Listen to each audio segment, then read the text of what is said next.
ورجعت لكم يا بنات يا حلوات بغراضي بمطبخي الجديد اللي شفتوه المخزن اللي سويته مطبخ. جبت غراض وهذا الكاونتر موتي. اريد اغلفه مثل ما تشوفون، هو يعني نظيف ما بيه شي، بس اني احب اسويه غير شكل اغير بيه. هنا خل اشيل ذولي الاغراض الزايدة واني مسحته. وهذا شوفوا شكل مطبخي، خليت فيه السينك والغسالة والطباخ وكاونتر فقط. هنا هذا اللي راح اخليه يعني اغلف بيه الكاونتر، ولا لزق ولا شي، مجرد هيجي يعني اخليه على الارضية مال الكاونتر. فهذا مثل ما تشوفوا دا اقيس بيه حتى اقصه.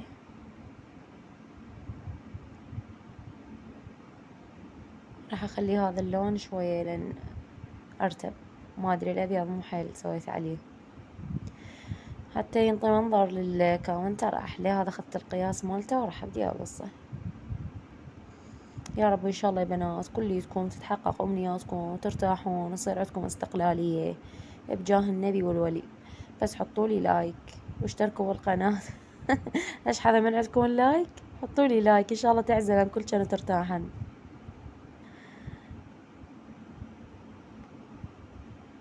طبعا ما احكي لكم كمية التعب، طن تعب، تعب مو طبيعي، مو طبيعي، ما اوصف لكم ايش قد تعبت هاي الفترة. ومنها الحمل، واكو بالتعليقات هواي بنات كاتبات لي ليش ما تنشرين وليش مختفية. بنات اني حامل والحمد لله والشكر، تدورون عندي 3 بنات. وبالحمل هم طلعت عندي وياي بنية رابعة النوب والحمد لله والشكر. اهم شي اتمام الخلقة. هاي مثل ما تشوفون شلت الباب فرد نوب حتى ابدي اغلف بهذا الثاني هم.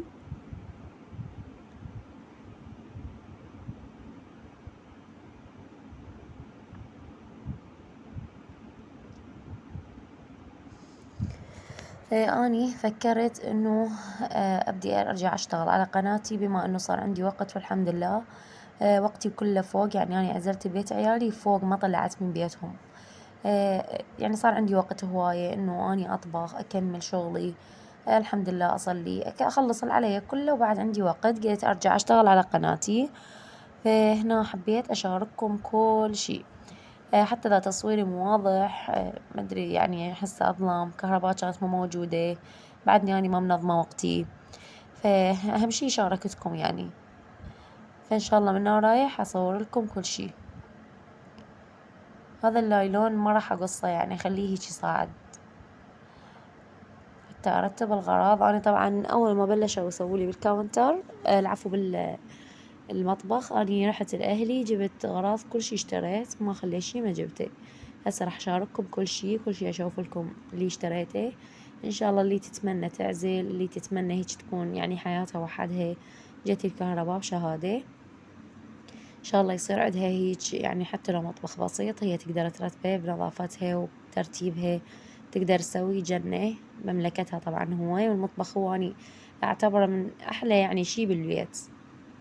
هاي الغراض اللي اشتريتها مثل ما تشوفون حتى أرتب بيهم. ذول العلب القزاز اللي يشوفوهم القطعة ب500، ذني الغراض أي شي راح تشوفوه القطعة على 500.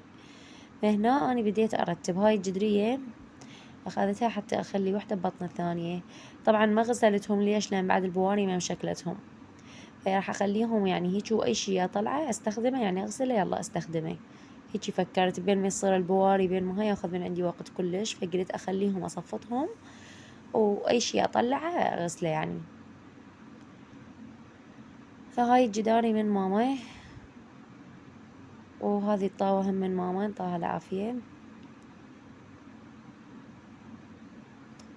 وذول المواعين اشتريتهم، الماعون على 500. يعني أنطيكم الأسعار أحلى. أكون صريحة فصيحة وياكم. سبحان الله على فوتي بهذا المطبخ. شوفوا ذاك الحوض مال السمك اللي على الكاونتر، ما حالف الحظ وماتت السمكة البي. كلش انقهرت عليها، بس الحمد لله دفع الله ما كان أعظم. قلت يجوز راد يصير شي ورب العالمين دبب السمكة الحمد لله. هاي المواعين مثل ما تشوفون أنا صفطت، لأن قلت لكم بنات لأن ما عندي ماي بالمطبخ بعد. أسسنا إحنا بس بعد البواري شغلة بسيطة، بس بعدنا ما خليناهم. والبواري اللي قحركم يعني موجودات جبتهم. أنا ما أعرف أشد، زوجي يجي بس بالليل فعفتهم، وإن شاء الله من أشدهم أرجع ذولي كلها أغسله وألمع الكاونتر وكل شي أرتب. راح أصفطهم بهذا اللوكر مال المواعين. تدرون هاي كبداية يعني مجرد أريد أخلي شي يعني بمكان، يعني كل شي بمكانه، بس شي أكيد بعدين بمرور الوقت أقوم أرتب وأسوي وأخترع أشياء بالمطبخ، يعني تغيير، وبالذات المطبخ هواية يعني يحصل بيه تغييرات هواية. الحمد لله أنا يمكن والله ويا عيالي يعني أرتب ويعني أسوي حملات كل شي أسوي، وطلعت برضا ما طلعت بزعل، والحمد لله يعني إحنا كثرت عائلتنا وأنا قلت لكم حامل، فالحمد لله والشكر صارت هيج ونعزل، وإن شاء الله ماكو بعد، يعني إحنا وياهم بنفس البيت، مجرد إنه كل من صار عنده حياته الخاصة واستقلاليته. هاي المواعين هم اشتريتهم بنات، هم اشتريت درزة 12 قطعة، القطعة على 500.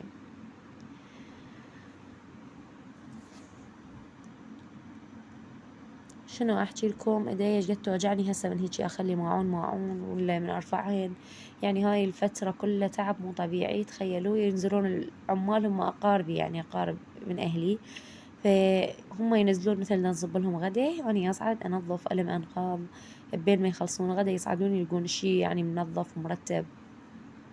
فكمية التعب اللي أنا شفتها بهاي الأيام وحمل وحار وعدكم الحساب، الحمد لله هسه ارتاحت ونظمت وقتي. شوفوا هنا خليت المواعين، رجعت قلت لا خلنا نقولهم هنا، واني هذا عقلي المحير شو اسوي له، راح انقلهم هنا وارجع همات ما يعجبوني وارجع ارجعهم. يجوز اشيلهم برا اذبهم وكل شي يصير، الله يعلم الحامل عقلها المتقلب، انا بدون حمل شلون انه حامل. هاي الجرارة اللي تشوفوها يا حبايب مكسورة، هاي راح اصلحها شوية شوية، العافية درجات. المهم يعني صار شيتي وحدي الحمد لله. هنا أنا صفطتهم باوعية الشغلة عويصة، ليش؟ لأن عندي هواية أغراض وهواية مواعين وقلاصات، فقلت لا أرجعهم هنا أحسن. شوفوا وش راح أسوي، خليت النجاين هنا والجداري جوا، بعدين شفت يعني النجاين أقدر أخلي وحدة ببطن الثانية، بس المواعين شلون أقدر أخليهم؟ أو فيها الكهرباء، كهرباء العراق بعد أنتوا تعرفون طفت. فاني شاركتكم الحلوة والمرة، يعني مو تنقطع الكهرباء قطع التصوير تجي الكهرباء، فاني وياكم شو جتي الكهرباء. الحمد لله جتي الكهرباء. هذولي السلات جبتهم للثلاجة، راح اخليهم شكل مؤقت هنا بين ما اسوق للثلاجة، يعني يكون بسواقي خاص بي. ذولي الكاسات شوفوا قمت اخلي هنا باوع، هذا انترس يعني انترست الخانة مال القلاصات، صار اني ما احب هيك شغلة مدحسة ما احب. ذولي جبتهم محافظات للثلاجة، قلت يزود عندي شي أو طرشي أو أي شي، مثلا هي مقطعة يعني بداخلها ليها قاطع، فنقدر مثلا يزيد عندي نص بصلاية أخليها بقاطع، نص طماطاية مثلا. دا أحكي لكم ذولي جداري كلش حلوات، هم إذا زاد عندي شي أو طرشي مثلا أو أي شي يعني هم نقدر نحط بيهم كلش حلوات. فشوفوا شلون هذا يعني مكان هواي. رجعت السلات من هنا، قلت لكم اقدر اخلي شي ببطن شي احسن من المواعين صايرات هوسه. فاش سويت خليتهم هنا، رتبتهم بهالشكل،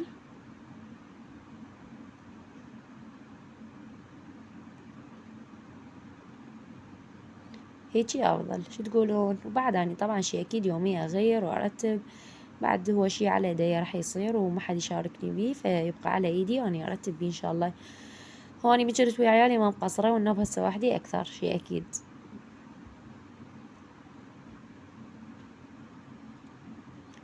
هنا راح ابدي شنو اصفط بالمواعين والقلاصات، وهذا رجعت عليه رجعت نادما. هاي القلاصات هم اشتريتهم الدرزن ب2.5، كلش حلوات يخبلن، يعني تخيلوا بين الكولا ايش قد يعني شكلهن حلو. والله يعني شقد يشوفون مطبخي صغير، بس شقد اخذ اغراض وشقد اخذ يعني كلفنا كلش. يعني هاي شغلة البواري والمجاري، بس يعني هو هذا صعود الدولار وما. الحمد لله نقول راحت كثير وبقى القليل، والله يعوض إن شاء الله كل فلس ب10. إن شاء الله رب العالمين يعوضنا أكثر مما صرفنا، لأن والله أنا وزوجي كلش على نياتنا، والحمد لله إن شاء الله الله يعوضنا بالأكثر. فهنا مثل ما شفتوا هذا الطابق الثاني راح أبدي أصفط بيه. فهنا هذا الطابق الثاني مال الكاونتر، بديت أسويه يعني هيجي أغلفه هو والفوقه هن طابقين، سويتهم هيك مثل ما تشوفون، غلفتهم وراح أبدي ردت أراهم الدور كهنا فما راهم وقت شلتها راح أخلي القلاصات هيك يا صفتهم. طبعا ذني قلاصات كل رمضان أجيب البنات قلاصات لأن هني خطية يصومن كل رمضان من صغار يصومن. هاي الطوس وهاي الباركسات مصفطتهم وذولي نفاضات مهماتها مصفطتهم، ذولي كلهم اشتريتهم وجهزتهم والحمد لله.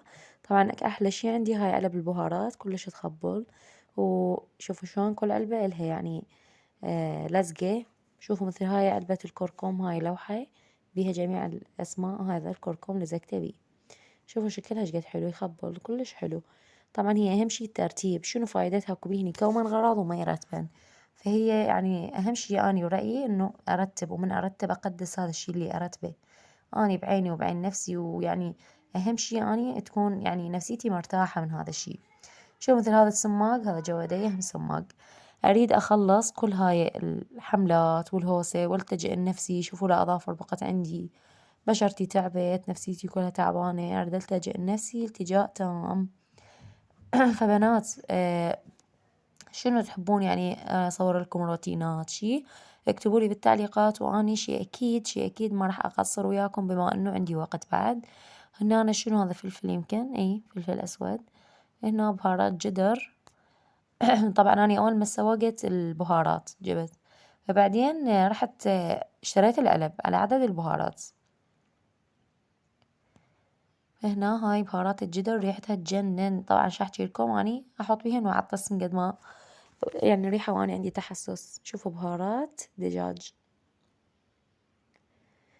هذا الفلفل الاسود فلفول، هذا ملك الساحة عندي اني بالكبة دمار اموت عليه. ان شاء الله اشارككم ويعني يومياتي بالطبخ وكذا وغيره، بناتي يشيلن على ايدي ويذبن بالسلة، يعني انا اطلع هاي الشغلات اذبها وهن ياخذن مني يذبن. هذا الفلفل الاسود عواقتها للوحة قصيتها من فوق. هاي الصودة ما ادري بودر صودة.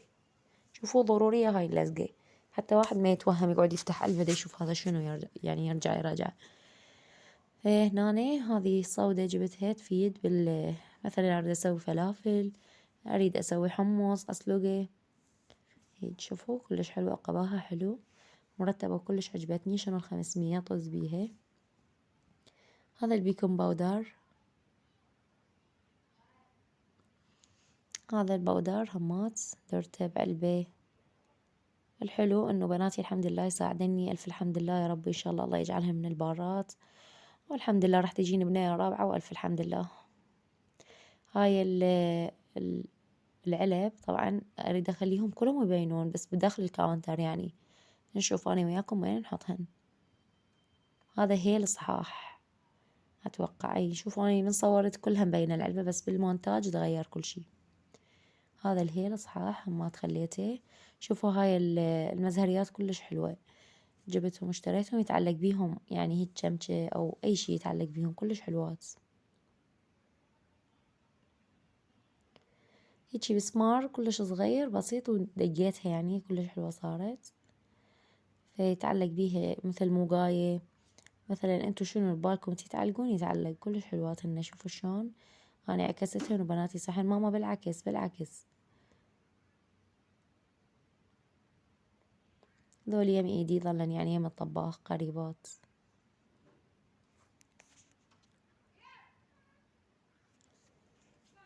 وبعد الجامة مال الطباخ هم اصعدها، وبعد هواية امور اسويها. طبعا غيرت هواي اشياء وارجع اغير، فهو هاي كبداية يعني مجرد اريد يعني شلون ارهم الشي، فبعدين شي اكيد شوية شوية واحد يقعد يرتب.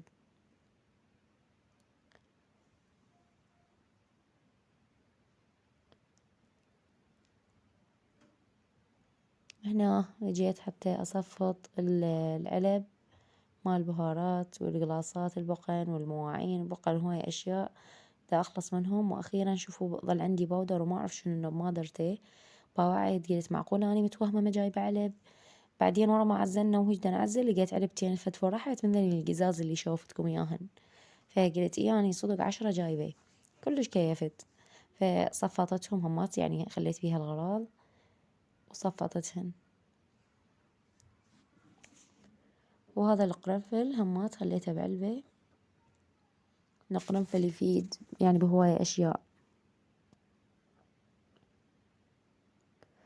فأول شي قلت هنا أنا أصفط ذني مال الملح، هذا ورق الغار، وهاي جبتها للشاي، وهاي للحليب.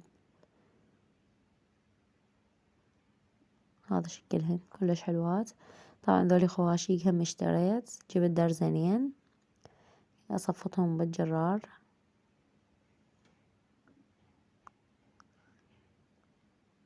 هذولي الدرزن الثاني.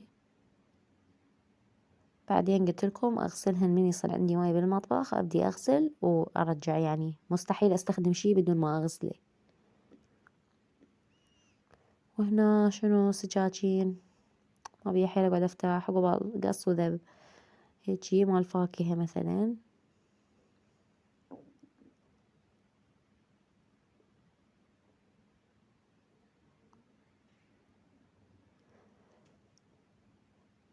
ترى هي صحيح يعني شغلة على 500 بس تلم، يعني ذول الشغلات اللي جبتهم يمكن كلفوني 100 هيج، والله يعني كلش لمت الشغلة. هنا هاي قفازات استعمال واحد وهاي عدة استعمالات. هنا الملح دا أديره بهذه العلبة.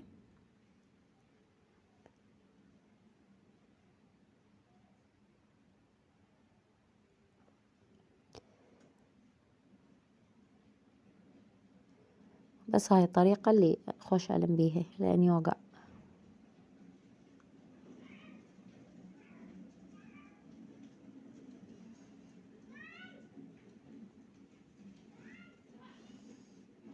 هاي عليه علامة الملح. هنا شنو شاي هم راح أفرغه هنا. لو شكر يمكن ما أعرف، خل أشوف أنا وياكم. طبعا أني أصور وبعدين أمنتج، يعني هسه أني حالي حالكم أشوف مثلكم مثل ما أنتم تشوفون. فهنا أنا الشكر هم راح أترص هاي العلبة، فعليهن لزقة فأعرفهن وحدة ملح وحدة شكر.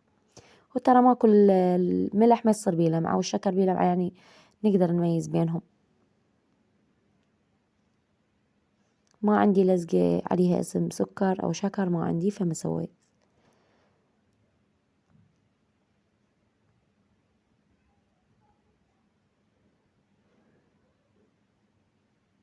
شوفوا خيال بنتي مبين بالحوض مال السمك. هنا أنا شاي هم فرغته، طبعا بيه هيل، أنا يعني طحنت هيل بيه خليت. ايش قد أكره من يتنثر، كلش أكرهاني ما أحب هيج، بس صارت. هنا رتبته وخلصت كل شي مثل ما تشوفون. وهاي السمكة مالتي من ماتت حوضها فرغ.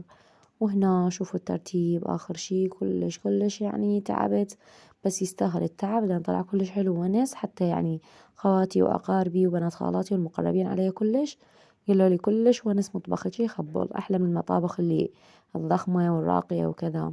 فالحمد لله، حتى لو ما حد يعني حفزني من هذا الكلام وشي، وأني حابة يعني حابة الشي اللي أنا أسويه، والحمد لله عندي ثقة بالشي اللي أسويه. شوف الترتيب شلون، ذولي اللي صفطتهم الشاي والشكر والملح. وهنا القلاصات اللي شوفت لكم اياهن، وهنا البهارات شلون رتبتهم. وهنا أنا عندي هاي بس أجيب لهم اسطولة وأخليهم. فيعني عرفت شنو النقص اللي عندي، عرفت شنو الشي اللي أرتبه. هنا القلاصات والجداري والطاوات والمواعين، وهنا السلات. شوفوا الترتيب شلون ينطي هيج طاقة إيجابية للإنسان. هنا ذني استعمال واحد وعدة استعمالات. وهنا هاي جرارة صفطت بيها الخواشيق والسجاجين، يعني هاي يعني السوالف كلها. هنا يعني شوفوا شنو رأيكم ترتيبي على القولي، اكتبولي بالتعليقات شنو رأيكم. لا تنسوني من التعليقات الحلوة واللايك والاشتراك بالقناة. أحبكم، تصبحون على ألف خير ومع